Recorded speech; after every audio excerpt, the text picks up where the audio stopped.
Bonjour et merci de nous retrouver pour la fois prise au mot, votre rendez-vous de formation et de réflexion.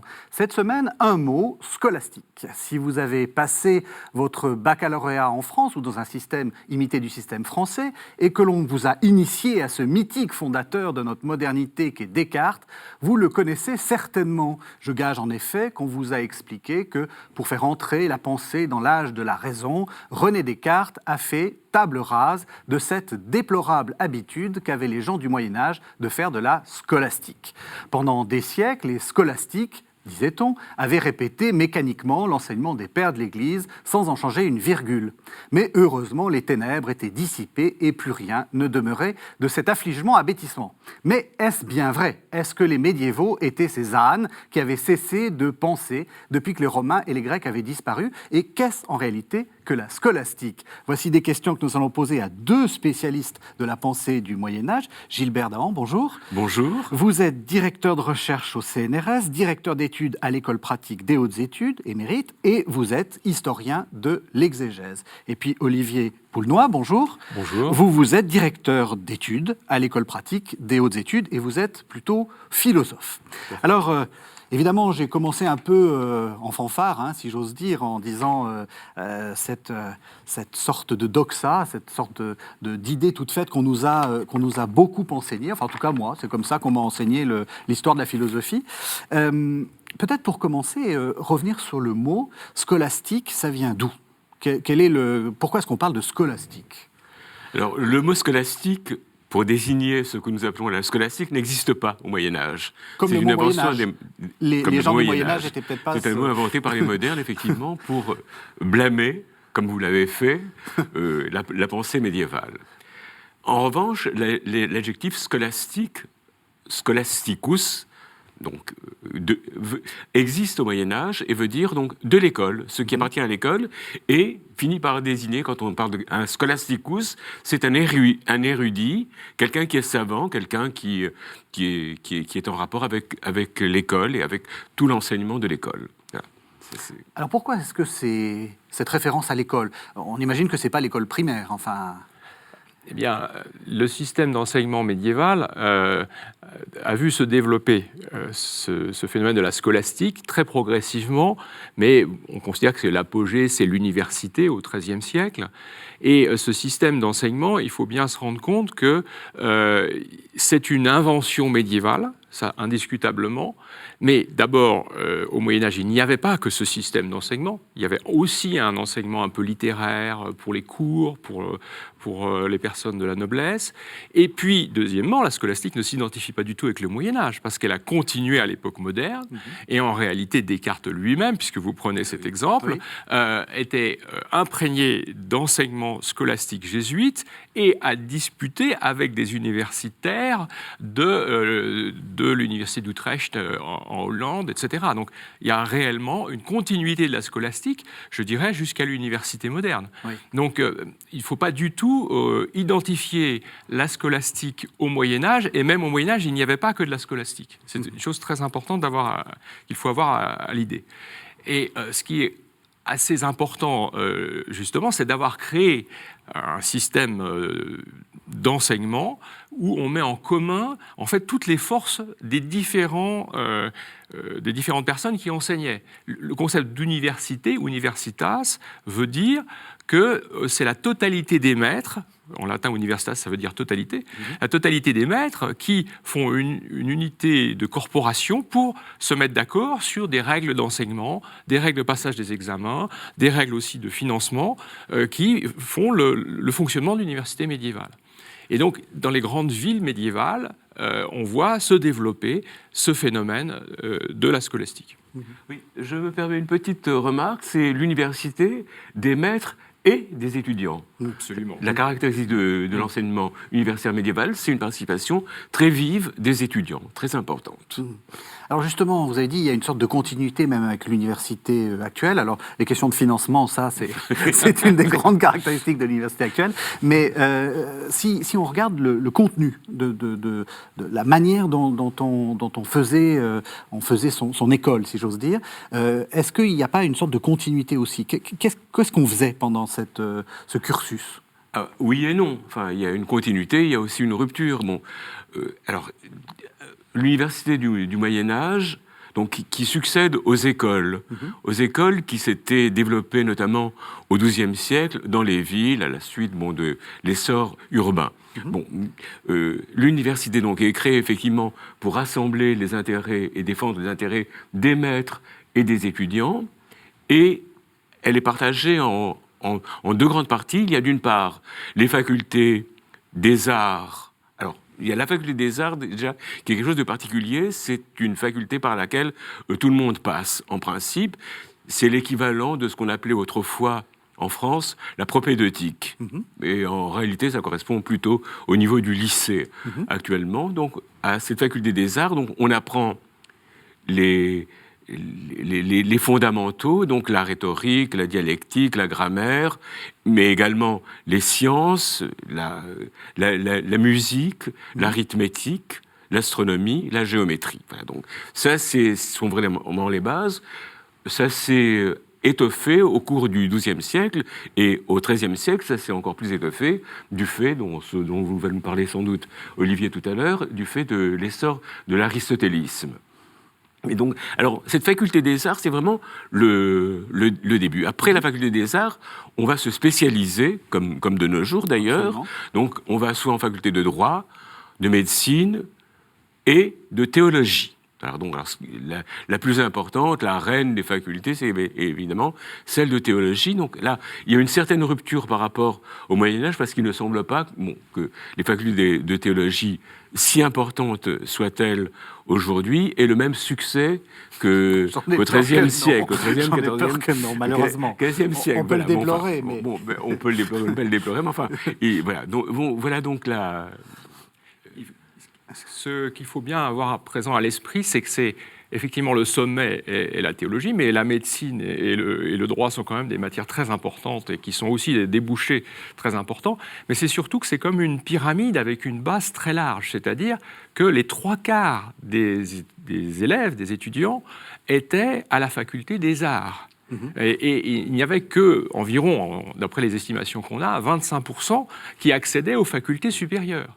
Donc la formation commune de toute la société, en fait, la société cultivée, se faisait dans cette faculté, où progressivement la logique a pris une ampleur très importante. Ça, c'est important, oui. Et c'est ce qui a fait peut-être l'essor de l'Occident, l'essor intellectuel de l'Occident, c'est qu'on a formé les élites à des raisonnements bien construits selon les règles de la logique. Et après, on pouvait appliquer ce savoir logique dans les 3 facultés supérieures, mais aussi en réalité on se rend compte que dans toute une partie de la vie courante, les gens avaient appliqué des règles de logique, même des prédicateurs.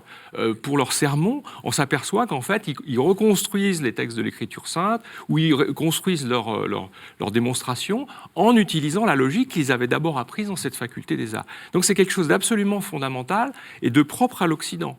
Il y a bien sûr des formations de philosophie dans le monde juif, il y a des formations de philosophie et une forme de théologie un peu différente dans le monde arabe, mais par exemple, vous n'avez pas cette idée que le théologien doit d'abord avoir été formé en philosophie et en logique. Et c'est ça qui fait le propre de l'Occident. La logique, c'est quoi? C'est la logique formelle telle qu'on l'imagine actuellement. Si Socrate est un homme et que tous les hommes sont mortels, alors Socrate est mortel. C'est apprendre la base de logique. C'est quoi? Oui, la logique, c'est d'apprendre comment raisonner correctement, premièrement. Et deuxièmement, comment argumenter pour convaincre quelqu'un, donc pour discuter avec quelqu'un, voire disputer contre quelqu'un. Ça, c'est l'élément dialectique, l'élément de dialogue qui remonte finalement à Platon, à la pensée grecque, est absolument essentiel. À la fois, je dirais, doctrinalement, c'est-à-dire qu'il est très frappant de voir que tous ces auteurs passent leur temps à discuter contre quelqu'un. Mais discuter contre quelqu'un, c'est pour quelle raison? C'est parce que la logique n'est pas considérée simplement comme une logique formelle où on doit tout démontrer en partant d'un point de départ, mais parce qu'on discute avec un autre, on doit convaincre l'autre éventuellement qu'il s'est trompé et le ramener à sa propre position. Si on veut comparer la philosophie moderne, vous lisez l'éthique de Spinoza, il ne dialogue avec personne dans l'éthique de Spinoza. Il part d'un point de départ et tout se déduit. Si vous lisez la Somme théologique de saint Thomas, il y a sans arrêt des on peut m'objecter que, je répondrai que, et on peut tenir compte de l'argument de l'adversaire, etc. Donc dans la logique, on ferait rentrer ce que nous on appellerait un peu aussi la rhétorique. Enfin, Alors, il y avait une formation rhétorique, mais qui partait plus du côté des littéraires, du côté ça conduisait plus à une carrière littéraire. Mais par contre, la logique inclut un art de l'argumentation. La rhétorique s'en sert, mais ce qui est important, c'est vraiment cette idée d'argumentation. Voilà, qui défend, enfin qui détruit plutôt le préjugé d'un Moyen-Âge complètement irrationnel, qui n'aime pas la raison. Au contraire, vous montrez que c'est tout à fait vraiment le contraire. Alors, quelle est la méthode? Comment est-ce qu'on enseigne dans cette université ou dans ces écoles? D'ailleurs, c'est parce que ça fonctionne un peu comme pareil. Oui, alors ce qui est intéressant, c'est effectivement cela, et c'est, je crois, ce qu'on peut retirer de plus de l'enseignement médiéval, donc c'est tout à fait en lien avec ce que vient de dire Olivier. La méthode d'enseignement est à base de questions. Ce qu'on appelle la question scolastique avec des guillemets, on peut appliquer cet adjectif ou non, et cela consiste en la chose suivante. On pose une question. Alors, dans l'un des textes qui sont lus aujourd'hui, on va demander si la théologie est une science. Donc, alors voilà, on pose une question. La théologie est-elle une science? Alors, dans un premier temps, on va essayer de trouver des arguments qui aillent dans le sens de la réponse « oui », et d'autres par des arguments qui aillent dans le sens d'une réponse « non ». Alors, l'intérêt est que chacun de ces arguments, alors ce ne sont pas des choses en l'air, sont des arguments tirés soit de l'écriture, soit des pères latins et grecs, soit des philosophes, notamment Aristote, soit de la raison. Ça, c'est extrêmement important. Les deux arguments, c'est-à-dire le oui et le non. Alors, après l'énoncé de ces arguments-là, le maître répond, voilà, il faut répondre oui à cette question. Mais le plus intéressant est ce qui vient après, parce qu'il faut répondre aux arguments allant dans le sens contraire de la réponse du maître. Si le maître a dit oui, il faut prendre en compte tous les arguments qui vont dans le sens du non. Et donc les développer et donner des réponses intelligentes à tout cela. Voilà. Donc, ce qui fait que la question a trois parties, l'énoncé de la question, les arguments, la réponse du maître et la réponse aux objections. Alors, il me semble que c'est une méthode qui est plus riche. Bon, mais moi, je suis un grand partisan de ce qui est Moyen-Âge, donc on ne sera pas étonné que je dise cela. C'est plus intéressant que la méthode thèse, antithèse, synthèse. Thèse, antithèse, synthèse, on a oui, non, et un mélange des deux. Peut-être oui, peut-être non. Voilà. Tandis que dans la question scolastique, on a effectivement des arguments, mais qui sont des arguments très, très, très, très intéressants. Enfin, Aristote a dit quelque chose qui va s'opposer à ce qu'a dit le maître. Il faut que le maître trouve de quoi répondre d'une manière sensée à Aristote. Voilà. Donc c'est très intéressant. C'est la raison pour laquelle je dis, alors, par rapport à la présentation que vous avez tout à l'heure, le but, c'est les auteurs du Moyen-Âge qui entrent dans ce système-là, même s'ils sont bêtes, la bêtise va au-delà des siècles, sont obligés de réfléchir et d'être intelligents sur tel et tel point. Voilà. Ça, c'est, je crois, la richesse de la méthode scolastique, justement, de la dispute scolastique. Et c'est un peu de la pédagogie par problème, comme on disait autrefois. Et c'est d'autant plus de la pédagogie que, alors comme je le disais tout à l'heure, les étudiants ont un rôle extrêmement actif à ce propos. Alors, le maître peut soit exposer tout seul la question, mais il y a des exercices particuliers qu'on appelle la question disputée et la question colibétique, où le maître va confier à des étudiants les arguments. Chacun des arguments, et quand on dit le maître répond, c'est effectivement, il va répondre aux étudiants qui ont exposé tous ces arguments-là. Donc ils ont un rôle extrêmement actif et eux aussi donc doivent réfléchir et donner une argumentation solide. C'est-à-dire que l'enseignement implique que tout le monde sache discuter. Oui. Que tout le monde sache disputer dans la classe. Et donc, le maître a lui-même, avant, eu ce rôle un petit peu de formation où il s'est entraîné à donner des arguments pour, donner des arguments contre, et quand il est vraiment capable de mener à bien la dispute, alors il devient maître. Mais ce qui est fondamental, c'est vraiment cette idée d'être toujours capable de discuter, d'être capable de rendre raison de ses convictions. Et c'est une société, et c'est peut-être même une église tout entière, qui est construite sur l'idée de dispute. On doit pouvoir disputer contre les hérétiques, contre les autres religions, contre la pensée païenne, etc. C'est véritablement un ethos, une pratique de la dispute qui est ancré dans l'esprit de tout le monde. Donc on n'est pas du tout de ce qu'on appellerait de la dogmatique au sens, disons, négatif du terme. C'est-à-dire c'est pas des pensées dogmatiques dans lesquelles il faut apprendre par cœur des choses. Au contraire, il faut tout le temps être en train de discuter. Oui, c'est-à-dire il y a une combinaison des deux. Il est clair que, notamment en théologie, on attend du maître qu'il donne une compréhension, une intelligence de la doctrine chrétienne. Donc il y a un horizon qui est la doctrine chrétienne, dont il ne doit pas s'écarter normalement, mais quelquefois, emporté par la dispute, certains peuvent s'en écarter, justement. Mais il doit être capable de viser cet horizon, mais avec les moyens de la raison, de la dispute, de l'argumentation, sans arrêt. Et c'est pour cela qu'on voit se développer en fait une extraordinaire efflorescence, une grande vitalité de la pensée. Je vous propose qu'on entende justement une sorte de texte, enfin un texte qui explique comment ça fonctionne. Vous allez nous le commenter, Gilbert Dahan, puisque c'est vous qui nous l'avez proposé. Alors c'est un commentaire des sentences de Thomas d'Aquin. Il s'agit du prologue, c'est la question 1 et c'est l'article 5. Et vous avez dit, la question qui est posée, c'est « Est-ce que le style de la théologie est scientifique ?»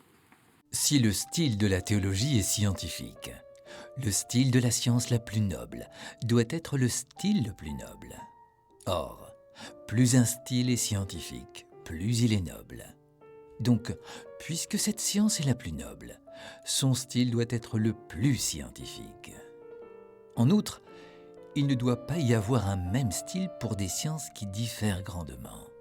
Or, la poétique, qui contient peu de vérité, diffère grandement de cette science qui est vraie au plus haut degré.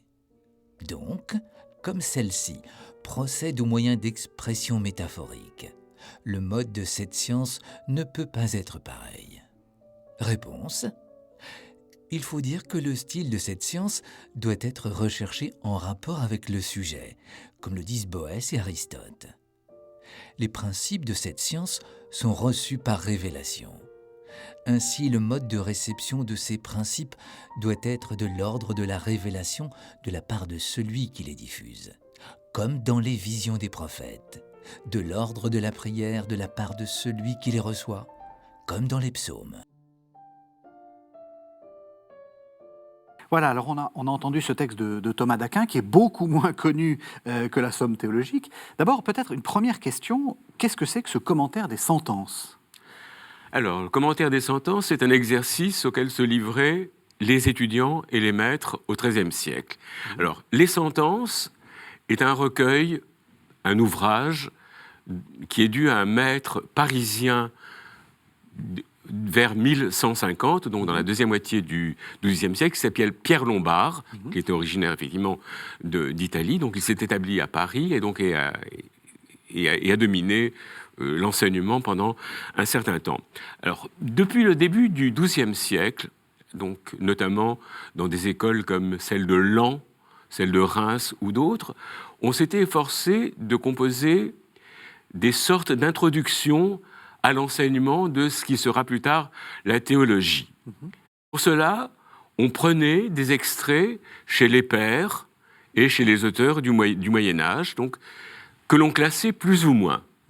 Mais alors, Pierre Lombard, dans les années 1150, donc, a eu l'idée géniale de trouver un ordre qui s'est imposé par la suite en partant de Dieu, continuant par là, en passant par les sacrements, etc., la vie les fins dernières, la vie et tout ce que s'ensuit. Donc, et son recueil, un recueil de sentences, s'est imposé très rapidement au bout de 10 ou 20 ans, il est devenu l'objet d'enseignement dans les écoles parisiennes, donc au niveau supérieur des écoles parisiennes. Hein, Donc une sorte de manuel. c'est une sorte de, si on veut, c'est une sorte de manuel, à part qu'il s'agit essentiellement de textes, textes classés, donc, et selon un ordre théologique précis. Donc, depuis la fin du XIIe siècle, tous les maîtres donc, ont commenté ces sentences-là. Et lorsque la faculté de théologie a vu le jour, mais enfin, c'est pas fait en un jour, hein, donc quand l'université parisienne était constituée, qu'il y a eu une faculté de théologie, à la faculté de théologie, 2 textes étaient enseignés essentiellement, la Bible, l'Écriture sainte, donc, et les sentences de Pierre Lombard. La Bible, en tant qu'église, on voit pourquoi. Bon, les sentences, parce que c'était effectivement l'un des moyens d'introduire aux questions théologiques. Donc, et donc même un génie comme Thomas d'Aquin trouve finalement son maître, puisqu'il se permet de commenter les sentences de Pierre Lombard. Il est obligé. Il est obligé de le faire. Et il le fait avec un grand plaisir et une grande facilité également. Alors, ce qui est intéressant, c'est que le texte qui vient d'être lu fait partie de sa leçon d'introduction. Là aussi, une chose très importante, lorsque l'étudiant... Ah oui, alors là c'est l'organisation particulière de la faculté de théologie. Oui. Alors, on est d'abord étudiant, on écoute les maîtres. Oui. Dans un deuxième temps, on est bachelier. On fait des cours à la fois et on écoute les maîtres. Puis, alors il y a une période dans laquelle on continue à être les maîtres et on est assistant de ces maîtres en quelque sorte, comme des athères aujourd'hui. Oui. Et puis, finalement, on est maître. Bon, alors évidemment, ça, il y a une sélection qui se fait. Mais alors, quand il est bachelier, l'étudiant doit enseigner la Bible et enseigner les sentences. Oui. Et chaque année de cours, aussi bien de Bible que de sentences, commence par une séance assez solennelle, qu'on appelle en latin principium, donc commencement, donc leçon inaugurale, si l'on veut, au cours de laquelle, alors, au niveau de la Bible, il va expliquer comment ça fonctionne, quelles sont les divisions de la Bible et faire un éloge de l'Écriture. Au niveau du livre des sentences, donc, même chose, il explique ce que sont les sentences et de plus en plus, la discussion va tourner autour de ce qui est enseigné dans les sentences, c'est-à-dire ce qui va être défini comme la théologie. Et dans les années 1240-1260, beaucoup de discussions de ces bacheliers, mais également des discussions des maîtres, vont porter sur le fait de savoir si la théologie est une science. Nous sommes au XIIIe siècle, donc alors il y a afflux de l'enseignement aristotélicien, donc l'enseignement aristotélicien va définir un certain nombre de choses, donc, et peu à peu, les sciences vont se constituer. Mais alors, est-il possible de parler de science à propos de théologie ? La théologie, ça concerne Dieu, c'est l'enseignement à propos de Dieu. Donc, alors, est-ce qu'il est possible de le cadrer dans ce qui va être une science ? Pendant 20, 30 ans, ou même la discussion se prolonge indéfiniment, on va discuter de ce sujet-là, donc, depuis les années 1230 jusque-là. Oui, oui. Ce qui est tout à fait essentiel, c'est qu'en fait, il y a une rupture qui s'est produite là. Parce que, à l'origine, d'abord, ça ne s'appelait pas théologie, ça s'appelait intelligence de la foi, compréhension de l'écriture, etc. Et deuxièmement, comme le nom l'indique d'ailleurs, la compréhension de la foi ou la compréhension de l'écriture ne porte pas seulement sur Dieu. Et à la limite même, saint Augustin le dit très clairement, Dieu, nul ne sait ce qu'il est. Si tu comprends, ça n'est pas Dieu. Donc ce dont on a une compréhension, c'est l'ensemble de l'écriture, c'est la vie du croyant, c'est les annonces du salut, mais c'est pas réellement centré sur la description de l'essence de Dieu. Vous voyez ? Donc là, il s'est produit un véritable changement qui est lié, bien entendu, aussi à la transformation, je dirais, du climat intellectuel, où on commence vraiment à avoir comme modèle la science telle qu'elle nous arrivait pour une seconde vague, parce que il y avait déjà eu un premier accès, mais une seconde vague de la science grecque par le biais des traductions d'Aristote. Et là, Aristote est non seulement celui qui livrait des sciences, comme de la biologie, comme de la physique, mais il donnait des théories de la science. Et on s'est demandé comment la connaissance de Dieu, la compréhension de l'Écriture sainte, pouvait se plier à ces règles qui sont extrêmement strictes de la science, puisque là, il s'agit quand même d'un objet inconnu par essence, alors d'où une sorte de tension qui a mis peut-être un siècle avant d'être résolue et avant qu'on en vienne à dire que la théologie est une science. Alors peut-être pour soulever peut-être une incompréhension, Aristote, spontanément, je le classerais dans la philosophie. Vous dites, c'est la science. Pourquoi ? Qu'est-ce qu'apporte Aristote, justement ? Alors Aristote, on le connaissait déjà, il ne faut pas prétendre qu'on a tout découvert d'Aristote au XIIe et au XIIIe siècle. On connaissait précisément tout cet aspect de logique dont je parlais tout à l'heure, qui est quelque chose de fondamental qui a permis de construire la rationalité occidentale. Mais est arrivé, avec les traductions de philosophes arabes notamment, est arrivée une connaissance de contenu qu'on n'avait plus de la science aristotélicienne. Aristote a écrit sur la physique, Aristote a écrit sur le mouvement des animaux, Aristote a écrit des traités de biologie, des traités d'éthique, des traités de politique. Tout ceci, on ne le connaissait pas, on ne savait pas ce que pouvait être une tragédie, enfin une tragédie grecque, je veux dire. On ne savait pas ce que c'était que la politique avec la répartition entre démocratie, aristocratie, monarchie, etc. Donc, vous voyez tout le choc que cela a été d'intégrer toutes ces données sur la chute des corps qu'il y a dans la physique d'Aristote, vous voyez.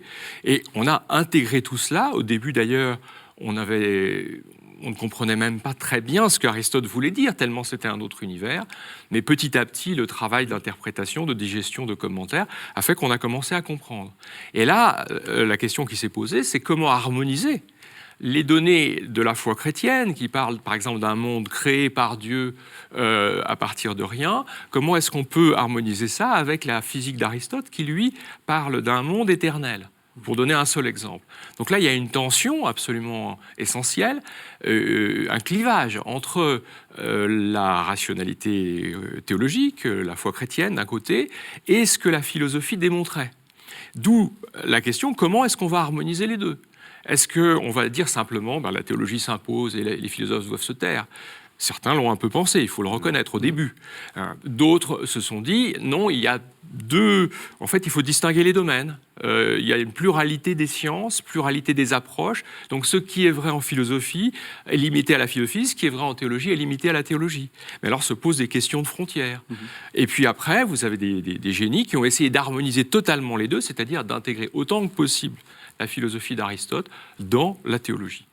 Vous avez dit des génies, c'est aussi l'image qu'on a, par exemple, de saint Thomas, c'est-à-dire une sorte de somme, quelque chose où il y a de la philosophie, de la théologie et peut-être même de l'histoire naturelle, etc. C'est ça aussi une caractéristique de la pensée scolastique, ou plus, pour être plus clair, de la pensée du Moyen-Âge ?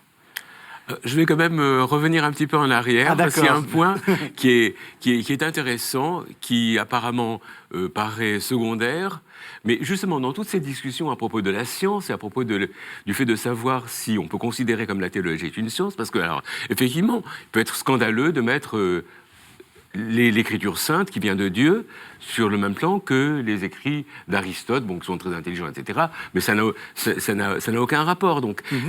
Comment est-il possible de concilier les deux choses, non pas en nivelant l'un et l'autre, mais en essayant de trouver une méthode. Et je crois que c'est ça, la méthode scolastique, donc au sens noble du terme, qui se développe et qui naît, me semble-t-il, à partir de la question qui est posée dans le texte qu'on a lu tout à l'heure. C'est le style de la théologie scientifique. Alors, est-ce que la théologie est scientifique. Alors, et parmi les arguments qui vont dans le sens d'une réponse négative, il y a le fait que, pour que la théologie est la plus noble des sciences. Bon, on est d'accord là-dessus. Tout va bien. Tout va bien là-dessus. Si c'est la plus noble des sciences, elle doit utiliser le plus noble des langages. c'est-à-dire un langage scientifique, c'est-à-dire un langage fondé sur la logique, un langage fondé sur la définition, l'analyse, la synthèse, etc., etc. Donc quelque chose qui entre tout à fait dans la ligne des écrits aristotéliciens. Or, quand nous ouvrons la Bible, où il y a la théologie, bon, alors parce qu'effectivement, il va y avoir l'ambiguïté entre théologie, parole sur Dieu, et théologie, parole de Dieu. Dans un premier temps, enfin, notamment au XIIe siècle, il y a deux termes qui sont employés. Donc c'est théologia, qui désigne à la fois l'écriture sainte et l'étude de l'écriture sainte, et sacrapagina, qui désigne l'écriture sainte, mais également la théologie. D'une certaine manière. Donc c'est au XIIIe siècle que les choses vont un peu s'éclaircir. Donc dans l'écriture sainte, nous trouvons des choses qui n'ont rien à voir avec Aristote, qui avec pas très rationnel. avec un texte scientifique, on trouve des textes poétiques, on trouve des récits, on trouve des argumentations qui n'ont rien à voir avec cela. Donc, alors, je crois que c'est un phénomène très important, c'est à partir de ce moment-là, ce n'est pas en un clin d'œil, ça se fait très lentement, que deux sciences différentes vont se dégager, la théologie, donc, science de ce qui concerne Dieu, les sacrements, etc., et l'écriture sainte, dont les textes sont pris objectivement et sur lesquels on va appliquer une analyse scientifique. Autrement dit, la science va être l'étude d'un objet, un objet scientifique, que cet objet soit Dieu, que cet objet soit l'écriture. Là, et je crois que c'est cette chose-là qui me fait considérer le XIIIe siècle comme le premier siècle de la modernité, beaucoup plus que le XVIIe. Et les écrits du XIIIe, notamment les écrits de saint Thomas, sont extrêmement novateurs par rapport à cela, dans la mesure où ils font une limite entre l'objet de la science et la science elle-même qui va utiliser toutes les méthodes librement. Autant pour Descartes. Alors, en histoire de l'art, on n'a aucune difficulté à dire que le grand décollage, c'est le XIIIe, le XIVe siècle. En histoire de l'économie, on n'a aucune difficulté à dire que le grand décollage économique urbain, c'est le XIIIe, le XIVe siècle. Pourquoi est-ce qu'on n'applique pas le même raisonnement à l'histoire de la philosophie et l'histoire de la théologie? En réalité, c'est de la même chose qui s'est produite. La frontière de 1492 n'a pas du tout de signification dans le domaine de la pensée. Ça n'a pas changé du tout le statut de la philosophie. On ne s'est pas dit « Ah oui, on a découvert l'Amérique, on va se mettre à penser autrement ». Et surtout rationnellement. Surtout que ce qui s'est passé en Amérique n'était pas très recommandable. Alors, on a parlé de théologie, je voudrais aussi qu'on parle de philosophie et peut-être qu'on entende le texte que vous nous avez apporté, Olivier Boulnois. C'est un texte de Raoul Le Breton, Question sur la métaphysique. Peut-être un mot pour expliquer qu'est-ce que c'est que ce texte et puis qui est ce Raoul Le Breton? Alors, Raoul Le Breton, c'est justement le cas de quelqu'un qui enseignait à la faculté des arts, c'est-à-dire quelqu'un qui enseignait dans la grammaire, la logique, ce genre de discipline. Donc, et c'est dans cette faculté-là que l'idéal philosophique qui avait été transmis depuis les Grecs, notamment par les traductions d'Aristote, mais pas seulement, parce qu'il y avait aussi Sénèque, parce qu'il y avait aussi une certaine connaissance de Platon, etc. Mais bref, les membres de la faculté des arts se sont dit, eh ben voilà, nous étudions la philosophie, nous sommes les nouveaux philosophes. Nous pouvons avoir comme idéal de vie la vie philosophique, la félicité qui consiste à être dans une petite société d'amis où on recherche la vérité, et on fait ça avec nos étudiants, et c'est la belle vie. Voilà. Je vous interromps juste quelques secondes. Effectivement, nous, on a l'idée de la philosophie comme quelque chose d'universitaire, enfin de très j'allais dire intellectuel. La philosophie, dans l'Antiquité, c'est avant tout une vie. C'est avant tout une... Alors oui, moi je pense qu'il y avait cette notion de vie, puisque... alors mais là, il faut rentrer dans les détails. Il y avait une vie dans les collèges. Les gens habitaient les collèges. Il y avait des répétiteurs dans les collèges. Il y avait tous ces phénomènes-là. Oui. Il y avait la vie corporative, puisque on peut considérer que les maîtres et les élèves sont dans la même corporation. Donc ils ont une vie ensemble. Il y a des rituels. Il y a une liturgie. Enfin, il y a un ensemble de choses qui font que, oui, il y a une vie commune. Tout à fait. Et ils prennent certains d'entre eux, enfin ça c'est Albert Legrand qui est un théologien, mais il a formulé l'idéal sa formule était « dans la douceur de l'amitié, chercher ensemble la vérité ». On voit très bien ce que ça veut dire. Donc c'est la reprise de l'idéal de recherche de vérité, mais dans une certaine communauté. Et Raoul Le Breton, donc, réaffirme cet idéal de la vie philosophique en plein XIIIe siècle. Souhaitons que ce soit la devise de toutes les universités. Donc on écoute les questions sur la métaphysique. Comme le dit Sénèque dans une lettre à Lucilius, « Sert la philosophie pour que t'advienne la liberté. Sert donc la philosophie pour que t'arrive la vraie liberté.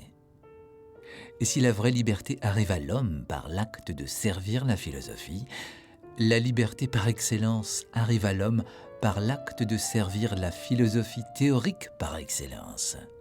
Or, la philosophie théorique par excellence est la métaphysique.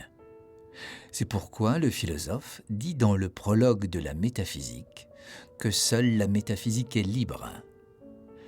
Et la raison en est que, comme on l'a dit, le serviteur n'est pas pour soi-même, tandis qu'est libre celui qui est pour soi-même.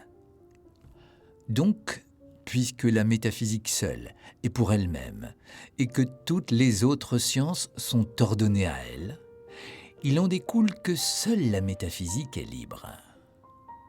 De plus, cela peut être éclairé par Simplicius, traité sur les catégories, qui enseigne que la fin de la philosophie, selon la spéculation, est de s'élever à l'unique premier principe. Maintenant, modo, aucune autre science, trouvée de manière humaine que la métaphysique, ne recherche le premier principe. C'est pourquoi celle-ci est souverainement libre. Et selon Aristote, au livre 10 et au livre 1 de l'Éthique, la félicité souveraine consiste dans la contemplation des étangs perpétuels, selon la philosophie. Voilà, alors on a entendu ce texte de Raoul Le Breton qui fait un peu peur, à la fin. La félicité souveraine consiste dans la contemplation des étangs perpétuels selon la philosophie. On sent que c'est technique, quand même. C'est un discours très technique. Oui, parce que c'est à la fois une introduction à la philosophie, nous sommes au début de son commentaire sur la métaphysique, et en même temps, ça va nous conduire à l'objet même de la métaphysique. Et l'objet même de la métaphysique, c'est puisque nous voulons vivre en être libre, nous voulons consacrer notre liberté à la pensée. Et la pensée la plus haute, c'est la pensée des réalités éternelles, les êtres éternels qui sont les intelligences motrices des sphères, parce qu'on est dans un univers où il y a des sphères célestes avec des intelligences motrices, qui, dans le monde chrétien, sont appelés des anges. Et donc, là, le sommet de la spéculation humaine, c'est de contempler, disons, les hiérarchies célestes et la divinité au sommet de ces hiérarchies célestes. Donc, d'une manière extraordinaire, Raoul Le Breton amène son auditeur depuis vraiment l'effort éthique de devenir libre moralement jusqu'à la contemplation de la vérité la plus haute. Et en fait, c'est ce qu'ensuite il va développer dans l'ensemble de son commentaire. Donc c'est un texte que je trouve tout à fait admirable parce qu'il montre bien que l'idéal de la liberté philosophique est parfaitement vivant au plein milieu du XIIIe siècle. En fait, le flambeau a été transmis depuis l'Antiquité grecque jusqu'au cœur de la pensée chrétienne, jusqu'au cœur de l'université médiévale, avec quelqu'un qui considère que la philosophie, c'est de vaquer à la contemplation, et c'est ça la vraie liberté. Mais justement, est-ce que c'est bien passé? Parce que quand on lit toutes donc, puisque la métaphysique seule est pour elle-même et que toutes les autres sciences sont ordonnées à elle, il en découle que seule la métaphysique est libre. On a l'impression quand même que... Enfin, moi j'ai envie de dire, mais et la Bible, c'est quand même le cœur du système. Comment est-ce qu'il ose dire un truc pareil? Alors là, il pouvait y avoir peut-être une petite pointe, parce qu'il y a une rivalité. Ça c'est un point très important. À partir du moment où il y a cette répartition en deux facultés, enfin en deux parties de l'université, d'un côté, vous avez ceux qui trouvent leur accomplissement dans la faculté des arts et qui trouvent leur accomplissement dans la philosophie, et de l'autre, vous avez des théologiens qui sont d'anciens élèves de cette faculté-là, donc qui connaissent bien de l'intérieur, mais qui sont capables de dire... Oui, mais nous allons encore plus loin que la philosophie. C'est peut-être aussi une caractéristique de l'Occident. C'est de dire que, premièrement, on a besoin d'une base philosophique, mais que, deuxièmement, l'intelligence de l'écriture nous amène à des vérités encore plus profondes que la philosophie. Il me semble que dans la philosophie arabe, dans le monde arabe, la vérité la plus haute qu'on puisse avoir, même de l'interprétation du Coran, c'est la vérité philosophique. Là, on a des auteurs qui nous disent non, la vérité la plus haute est au-delà de la philosophie, elle est dans la théologie. Et du coup, il peut y avoir aussi un conflit entre celui qui dit non, comme un maître Essard, comme Raoul Le Breton, qui dit non, la forme la plus haute, c'est la contemplation de la vérité de manière purement rationnelle.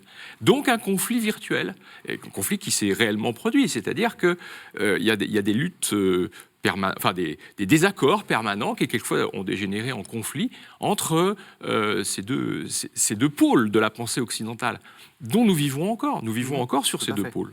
Oui, y compris la rivalité entre collègues, qui est une totale modernité. Qui est de tout temps. Qui est d'une totale modernité. Mais justement, l'Église, en tant que hiérarchie, ne trouve pas à y redire? Il n'y a pas de contrôle de ce qui est dit?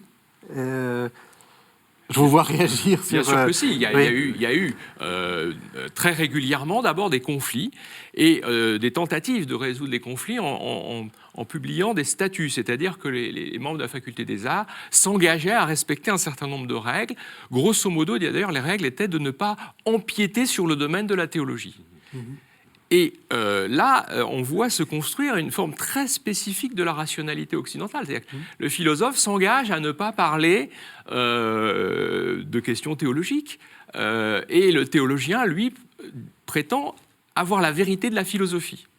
Et donc là, il y a une dissymétrie qui se creuse, qui apparaît, et qui va être un petit peu le creuset de notre identité occidentale. Je veux dire, le conflit entre le philosophe et le théologien naît à cause de cette construction institutionnelle de l'université médiévale. Je crois que c'est très important d'avoir ça en tête. Et est-ce que vous iriez jusqu'à dire que y compris la laïcité vient de là? C'est-à-dire cette idée qu'on peut raisonner, qu'on peut être rationnel en dehors de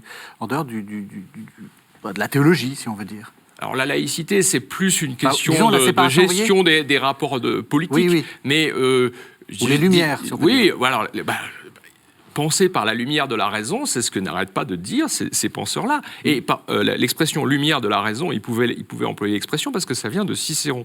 Donc c'est pas une invention des auteurs du XVIIIe siècle. Donc bien entendu, ces gens-là pensaient avec la seule lumière de la raison. Mais parce que c'est ça qui est étrange, c'est parce que il se l'était interdit pour ne pas entrer en conflit avec les théologiens. Et c'est pas parce qu'ils étaient moins croyants que les autres. Ils n'étaient pas moins croyants, mais ils géraient le rapport entre la raison et la foi autrement que le théologien. Oui, ce qui est intéressant, justement, c'est que les théologiens, eux, assimilent complètement l'enseignement philosophique. Et très, très intéressant de voir dans des commentaires de Bonaventure, qui n'est pas considéré comme l'un des esprits les plus rationnels du XIIIe siècle encore, qui avait beaucoup de choses à dire là-dessus, de voir dans ses commentaires bibliques constamment citer Aristote et les philosophes en général. Donc tout cela est complètement acquis, et donc il n'y a pas de conflit, a priori, entre les deux. Effectivement, il y a l'interdiction aux maîtres de la faculté des arts de se mêler de théologie, enfin, qui aura des conséquences importantes au XVIe siècle par la suite, mais c'est une autre histoire. Mais ça ne part pas d'un conflit essentiel. Ça vient se greffer sur des institutions. Voilà. Alors vous parlez d'Aristote, on a entendu aussi Boès, on a entendu Simplicius. C'est la question de l'autorité, c'est la question du maître ancien que l'on cite et que finalement on répète. Ça, c'est une accusation qu'on fait souvent au Moyen-Âge, disant ils ont été paralysés par leurs autorités et en fait ils n'ont fait que redire ce que Saint-Augustin, Saint Jean Chrysostome et tous les autres avaient dit. Alors là, c'est une chose extrêmement intéressante, effectivement, puisqu'il y a d'une part le respect absolu de certaines autorités, enfin notamment vous avez cité Augustin, Saint Grégoire, et dans un autre domaine Aristote et Averroès aussi. Donc il y a ce respect des autorités, mais à côté de cela, il y a une idée médiévale qui est extrêmement importante et qui n'est pas suffisamment mise en lumière aujourd'hui, c'est l'idée de progrès. Alors, on part de l'enseignement de Jésus. Jésus donne l'enseignement à ses disciples. Les apôtres eux-mêmes vont enseigner à tous ceux qui les écoutent en s'inspirant de la méthode de Jésus. Et cela va se prolonger. Mais l'intérêt dans cette histoire-là, c'est que cet enseignement ne reste pas paralysé par un modèle de départ, même si ce modèle est important, puisque le modèle lui-même implique une idée de progrès. Ancien Testament, Nouveau Testament. Oui. Ancienne Alliance, Nouvelle Alliance. Donc, les auteurs, enfin j'ai trouvé ça notamment chez un auteur du XIIIe siècle d'une manière extrêmement claire, les auteurs du XIIIe siècle vont bien insister sur le fait que, certes, nous transmettons un enseignement, mais pour être fidèles à cet enseignement, nous devons apporter quelque chose, nous devons innover, donc d'où cette idée de progrès, exprimée par Thomas d'Aquin, exprimée par énormément de commentateurs, donc qui est fondamentale. Ce qui fait qu'au niveau de l'exégèse, par exemple, on va assister à une évolution extraordinaire depuis l'époque des pères, donc ils disent des choses très intéressantes sur l'exégèse de la Bible, mais sauf des gens comme Origène ou Jérôme, ne vont pas réfléchir sur les méthodes. Cette réflexion sur les méthodes va être entreprise au XIIe siècle et surtout au XIIIe siècle, où l'herméneutique va connaître la réflexion donc, sur l'exégèse de la Bible va connaître un sommet, donc, et qui est extrêmement important, extrêmement intéressant, qui va faire que va se créer en même temps une exégèse scientifique de la Bible. Alors, cette exégèse scientifique n'est pas le fruit des savants du 19e ou du 20e siècle, donc ça existe déjà au Moyen-Âge. Bon, j'étudie constamment la critique textuelle, donc de dire, voilà, il y a des différences dans les manuscrits, il y a une différence entre la traduction de Saint Jérôme et ce qu'il y a dans l'hébreu ou dans le grec.